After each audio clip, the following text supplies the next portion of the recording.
Railway ಹೋರಾಟಗಾರರಿಂದ ರಾಜ್ಯ railway ಮಂತ್ರಿ V Somanna ಹಾಗೂ ಬಾಗಲಕೋಟೆ ಸಂಸದ ಗದ್ದಿಗೌಡರ್ ಅವರಿಗೆ ಮನವಿ.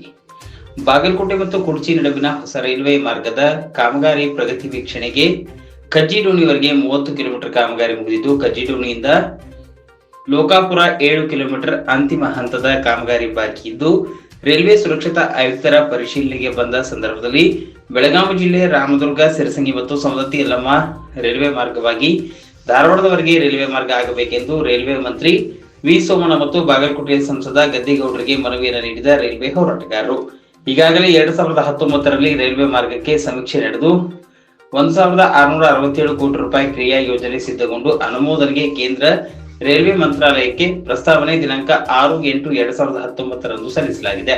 ಇನ್ನುವರೆಗೆ ಪ್ರಸ್ತಾವನೆಯ ಉತ್ತರವನ್ನ ಕೇಂದ್ರ ರೈಲ್ವೆ ಇಲಾಖೆ ಪ್ರಕಟಿಸಿರುವುದಿಲ್ಲ. ಕಾರಣ, ಯೋಜನೆಗೆ ಅಗತ್ಯವಿರುವ ಎಲ್ಲಾ ಸಮೀಕ್ಷೆಗಳು ಯೋಜನೆ ಪರವಾಗಿ ಇದ್ದು, ಮುಂಬರುವ ಮುಂಗಡ ಪತ್ರದಲ್ಲಿ ಅನುಷ್ಠಾನಗೊಳಿಸಲು ಯಾವುದೇ ರೀತಿ ಅಡೆತಡೆ ಇರುವುದಿಲ್ಲ. ಕಾರಣ, 2024-25 ರೈಲ್ವೆ ಮುಂಗಡ ಪತ್ರದಲ್ಲಿ ಅನುಷ್ಠಾನಗೊಳಿಸಬೇಕೆಂದು ರಾಜ್ಯ ರೈಲ್ವೆ ಮಂತ್ರಿ ವಿ ಸೋಮಣ್ಣ ಅವರಿಗೆ ಮನವಿಯನ್ನು ಮಾಡಿದರು. ಎಲ್ಲರಿಗೂ ನಮಸ್ಕಾರ. ಇವತ್ತು ಬಾಗಲಕೋಟೆಗೆ ನಮ್ಮ ರೈಲ್ವೆ ರಾಜ್ಯ ಸಚಿವರು ಆಗಿರುವಂಥ ಶ್ರೀಮಾನ್ಯ ಸೋಮಣ್ಣ ಅವರು ಬಂದ ಸುದ್ದಿಯನ್ನು ತಿಳಿದ ತಕ್ಷಣ ನಾವು ಕುತುಬುದ್ದೀನ್ ಕಾಜಿಯವರ ಜೊತೆಗೂಡಿ ಸೋಮಣ್ಣ ಅವರಿಗೆ ಮನವಿ ಕೊಡಬೇಕು, ಆಮೇಲೆ ಲೋಕಾಪುರ ಟು ಧಾರವಾಡದ್ದು ರೈಲ್ವೆ ಮಾರ್ಗದ ಬಗ್ಗೆ ಒತ್ತಾಯ ಮಾಡಬೇಕು ಅಂಥೇಳಿ ಹೋಗಿದ್ದೀವಿ. ಅವರು ಏನು ಹೊಸದಾಗಿ ಒಂದು ರೈಲ್ವೆ ಮಾರ್ಗ ಆಗ್ತಾ ಇದೆ ಬಾಗಲಕೋಟದಿಂದ ಕುಡ್ಚಿವರೆಗೆ, ಅದು ಈಗ ಲೋಕಾಪುರದವರೆಗೆ ಮಾರ್ಗ ಬಂದಿದೆ. ಅದನ್ನು ವೀಕ್ಷಣೆಗಾಗಿ ಆಗಮಿಸಿದಂಥ ನಮ್ಮ ಕೇಂದ್ರದ ರಾಜ್ಯ ರೈಲ್ವೆ ಸಚಿವರಾದಂಥ ಶ್ರೀಮಾನ್ಯ ವಿ ಸೋಮಣ್ಣ ಅವರಿಗೆ ಹಾಗೂ ಬಾಗಲಕೋಟೆ ಕ್ಷೇತ್ರದ ಸಂಸದ ಸದಸ್ಯರು ಆಗಿರುವಂಥ PC ಗದ್ದಿಗೌಡರವರಿಗೂ ಸಹ ನಾವು ಮನವಿಯನ್ನು ಕೊಟ್ಟು, ಈಗಾಗಲೇ 2016-17ರಲ್ಲಿ ಆಗಿರುವಂಥ ಸರ್ವೆ ಮತ್ತು 2019ರಲ್ಲಿ ಆಗಿರುವಂಥ ಅಂದಾಜು ಪತ್ರಿಕೆಯೂ ಆಗಿ ಲೋಕಾಪುರದಿಂದ ರಾಮದುರ್ಗ, ಸಿರಸಂಗಿ, ಸವದತ್ತಿ ಯಲ್ಲಮ್ಮ ಮತ್ತು ಧಾರವಾಡದವರೆಗೆ ರೈಲ್ವೆ ಮಾರ್ಗ ಆಗಬೇಕಂತೇಳಿ ಈಗಾಗಲೇ ಸರ್ವೆನೂ ಆಗಿದೆ, ಎಸ್ಟಿಮೇಟ್ನೂ ಆಗಿದೆ. ಆದರೆ ಯಾಕೆ ಕೆಲಸ ಆಗಿಲ್ಲ ಅಂಥೇಳಿ ನಾವು ಪ್ರಶ್ನೆ ಕೇಳಲಾಗಿ ವಿ ಸೋಮಣ್ಣವರು ಹೇಳಿದರು ಮತ್ತು ಗದ್ದಿಗೌಡರು ಹೇಳಿದರು. ಈಗಾಗಲೇ ನಾವು ಎಲ್ಲ ಹಳೆಯ ಮತ್ತು ಹೊಸದ ಯಾವ್ಯಾವ ಕ್ಷೇತ್ರಗಳಲ್ಲಿ ರೈಲ್ವೆ ಮಾರ್ಗ ಆಗಬೇಕು ಅದನ್ನೆಲ್ಲವನ್ನು ನಾವು ಕೇಂದ್ರ ಸರ್ಕಾರದಲ್ಲಿ ಅದನ್ನು ತೆಗೆದುಕೊಳ್ತಾ ಇದ್ದೀವಿ. ಈಗ ಇದು ರಾಮದುರ್ಗ ಮತ್ತು ಲೋಕಾಪುರದಿಂದ ರಾಮದುರ್ಗ, ಸಿರಸಂಗಿ, ಸವದತ್ತಿ ಮತ್ತು ಧಾರವಾಡದವರೆಗೆ ಕೂಡಿಸುವಂಥ ಲೈನ್ ಬಗ್ಗೆ ಈಗಾಗಲೇ ನಾವು ಹೇಳಿದ್ದೀವಿ. ನಮ್ಮ ಬೆಳಗಾವಿ MP ಆದಂಥ ಜಗದೀಶ್ ಶೆಟ್ಟರ್ ಅವ್ರ ಜೊತೆನೂ ಮಾತಾಡಿದ್ದೀವಿ ಅಂತ ಗದ್ದಿಗೌಡರು ಹೇಳಿದರು. ಈಗಾಗಲೇ ಸೋಮಣ್ಣ ಅವ್ರ ಜೊತೆನೂ ನಾವು ಮಾತಾಡಿವಿ ಅಂತ ಹೇಳಿ ಗದ್ದಿಗೌಡರು MP ಅವರು ಹೇಳಿದರು. ಆ ನಂತರದಲ್ಲಿ ಸೋಮಣ್ಣ ಅವ್ರಿಗೂ ನಾವು ಪ್ರಶ್ನೆ ಹಾಕಿದ್ದೀವಿ, ಯಾಕೆ ಎಸ್ಟಿಮೇಟ್ ಆಗಿನೂ ಯಾಕೆ ರೈಲ್ವೆ ಮಾರ್ಗ ಆಗಿಲ್ಲ, ಕಳೆದ 20 ವರ್ಷದಿಂದ ಇಲ್ಲಿ ನಾವು ಹೋರಾಟ ಮಾಡ್ತಾ ಇದ್ದೀವಿ ಅಂಥೇಳಿ ಪ್ರಶ್ನೆ ಕೇಳಲಾಗಿ ಅವ್ರು ಹೇಳಿದರು.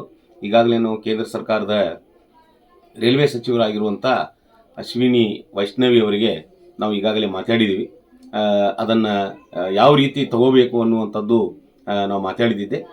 ಇಂದಲ್ಲ ನಾಳೆ ಅದು ಆಕ್ಕೈತೆ ಅಂತ ಹೇಳಿದರು. ಇಲ್ಲ, ಇಲ್ಲಿ ಯಲ್ಲಮ್ಮನ ಭಕ್ತರು, ಕಾಳಮ್ಮ ದೇವಿಯ ಭಕ್ತರು, ಅವರಿಗೆ ಅನುಕೂಲಕ್ಕಾಗಿ ನಮಗೆ ರೈಲ್ವೆ ಮಾರ್ಗ ಆಗಲೇಬೇಕನ್ನುವಂಥ ಒಂದು ಒತ್ತಾಯ ಹಾಕಿದಾಗ, ಇಲ್ಲ, ನಾವು ಈ ಸಲ ಕೇಂದ್ರ ಸರ್ಕಾರದ ಬಜೆಟ್ ಆಗುವಾಗ ಇದನ್ನು ನಾವು ಮಂಡನೆ ಮಾಡ್ತೀವಿ, ಕೂಡಲೇ ಆಗಬೇಕು ಅಂತ ಹೇಳ್ತೀವಿ ಅಂಥೇಳಿ ಸೋಮಣ್ಣವ್ರು ಹೇಳಿದರು.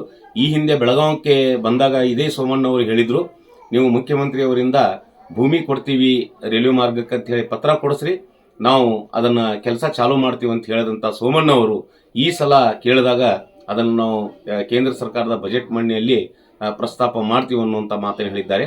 ಅದಕ್ಕಾಗಿ ನಾವು ರಾಮದುರ್ಗ ಜನತೆಯಲ್ಲಿ ವಿನಂತಿ ಮಾಡ್ತೀವಿ, ಇದು ತೀವ್ರವಾಗಿ ಹೋರಾಟ ಆಗಬೇಕಾಗಿದೆ. ಮತ್ತು ನಮ್ಮ ಕ್ಷೇತ್ರದ ಜನಪ್ರಿಯ ಶಾಸಕರು ಆಗಿರುವಂಥ ಅಶೋಕಣ್ಣ ಅವರು ಮುಖ್ಯಮಂತ್ರಿಯವರಿಗೆ ಭೇಟಿ ಮಾಡಿಸಿ ನಿಮ್ಮ ಜೊತೆ ಮಾತಾಡ್ತೀನಿ ಅಂತ ಹೇಳ್ಯಾರ. ಹೇಳಿನೂ 15-20 ದಿವಸ ಆಯಿತು, ಆದರೂ ಇನ್ನೂವರೆಗೆ ನಮಗೆ ಇನ್ನೂ ಡೇಟ್ ಸಿಕ್ಕಿಲ್ಲ. ಇಮ್ಮಿಡಿಯೇಟ್ ಆಗಿ ನಮ್ಮ ಕ್ಷೇತ್ರದ ಶಾಸಕರು ಆಗಿರುವಂಥ ಅಶೋಕಣ್ಣವರು ಕೂಡಲೇ ಮುಖ್ಯಮಂತ್ರಿಯವರ ಕಡೆ ದಿನಾಂಕವನ್ನು ನಿಗದಿ ಮಾಡಿ ರೈಲ್ವೆ ಹೋರಾಟ ಕ್ರಿಯಾ ಸಮಿತಿಯವರಿಗೆ ಕರೆಸಿ ಮಾತನಾಡಿಸಿದರೆ ಒಂದು ಪತ್ರ ಭೂಮಿ ಕೊಡ್ತೀವಿ ಅನ್ನುವಂಥ ಒಂದು ರಾಜ್ಯ ಸರ್ಕಾರದಿಂದ ಪತ್ರ ದೊರೆತರೆ ನಾವೇ ಖುದ್ದಾಗಿ ದಿಲ್ಲಿಯವರೆಗೆ ಹೋಗಿ ಅದನ್ನು ಅಶ್ವಿನಿ ವೈಷ್ಣವಿ ಅವರಿಗೆ ಭೇಟಿಯಾಗಿ, ಕೇಂದ್ರ ಸಚಿವರಾಗಿರುವಂಥ ಅಶ್ವಿನಿ ವೈಷ್ಣವಿ ಅವರಿಗೆ ಭೇಟಿಯಾಗಿ ರೈಲ್ವೆ ಮಾರ್ಗ ಮಾಡಲು ಒತ್ತಾಯ ಮಾಡಿ ಬರ್ತೀವಿ ಅನ್ನುವಂಥ ಮಾತನ್ನು ನಾನು ಹೇಳಿಕ್ಕೆ ಇಚ್ಛೆ ಪಡ್ತೀನಿ. ಇಷ್ಟು ಇವತ್ತು ಬಾಗಲಕೋಟೆಯಲ್ಲಿ ಆದಂಥ ವಿಷಯ. ನಮಸ್ಕಾರ. ಹಂತ ಹಂತವಾಗಿ ಪೂರೈಸತಕ್ಕಂಥ ಅದಕ್ಕಿಂತ ಹೆಚ್ಚಾಗಿ ರಾಷ್ಟ್ರದ ಪ್ರಧಾನಮಂತ್ರಿಗಳು ಹಳ್ಳಿಗಾಡಿನಲ್ಲಿ ಇರ್ತಕ್ಕಂಥ ಸಾಮಾನ್ಯ ಜನರಿಗೆ ಇದರ ಅವಶ್ಯಕತೆ ಇದೆ ಅಂತ ಅರ್ಥ ಮಾಡಿಕೊಂಡು ಹೊಸ ಅನೇಕ ನೂರಾರು ಲೈನ್ಗಳನ್ನು ಮಾಡ್ತಾಯಿದ್ದೀವಿ. 11 ಯೋಜನೆಗಳಿಗೆ 29,000 ಕೋಟಿ ರೂಪಾಯಿ ನಾವು ಈಗಾಗಲೇ ವಿನಿಯೋಗ ಮಾಡಿದ್ದೀವಿ. ಅದು ಯಾವ್ಯಾವುದು ಅನ್ನೋದು ಅನೌನ್ಸ್ ಮಾಡಿದ್ದೀವಿ. ನನಗೆ ತಿಳಿದ ಮಟ್ಟಿಗೆ ಈ ಭಾಗಕ್ಕೆ ಹೊಸ ಮಂತ್ರ ಪ್ರಾರಂಭವಾಗ್ತದೆ. ಒಂದು ನಿಮಿಷ, ಒಂದೇ ಭಾರತ್ ನಾನು ಬರಬೇಕಾದ್ರೆ ಯೋಚನೆ ಮಾಡಿದೆ. ಕೊಪ್ಪಳದವರೆಗೂ ಇದೆ. ನಮಗೇನಾಗಿದೆ, ನಿಮ್ಮ 135 140 ಕಿಲೋಮೀಟರ್ ವೇಗದ ಬೇಕು. ನಮ್ಮಲ್ಲಿ ಇರ್ತಕ್ಕಂಥದ್ದು 100 ಮೇಲೆ ಹೋಗೋಕ್ಕಾಗ್ತಾ ಇಲ್ಲ. ಪೂರ್ತಿ ಟ್ರೈನಲ್ಲೇ ಬಂದೆ. ಇದು ಚರ್ಚೆ ಶುರುವಾಗಿದೆ.